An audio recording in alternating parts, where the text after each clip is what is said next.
نہایت ہی شرم کی بات ہے کہ آج وکیل آ کر سرکاری وکیل آ کے یہ کہہ رہا ہے کہ جی مجھے پتہ نہیں تھا اور مجھے رات کو پتہ چلا ہے۔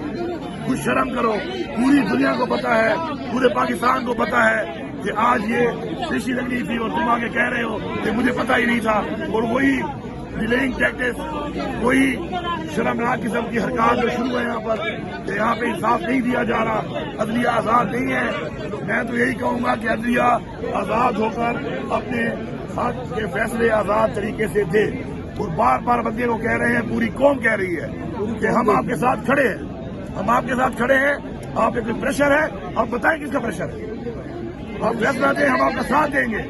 ہم کوئی ایسا کسی کا پریشر اس ملک کے آئین کے مطابق برداشت نہ کرتے ہیں، نہ کسی اپنے ادارے کو کرنے دیں گے۔ لیکن آپ سامنے آئیں، ہمت کریں، حق کا فیصلہ دینا آپ کی ذمہ داری ہے۔ آپ نے ایک حلف لیا ہوا ہے، آپ نے انصاف دینا ہے۔ اپنے حلف کے مطابق انصاف دیں، اپنے حلف کے مطابق آپ فیصلے دیں، اور ہمیں پورا یقین ہے انشاءاللہ، پورا یقین ہے کہ جس طریقے سے عمران خان اس قوم کی جنگ لڑ رہا ہے، جس طریقے سے عمران خان حق کے ساتھ کھڑا ہے، جیت عمران خان کی ہونی ہے، جیت حق کی ہونی ہے۔ خدا صاحب آپ ذرا بتا دیں وکیل صاحب کی ذرا سن لیں بات۔ بسم اللہ الرحمن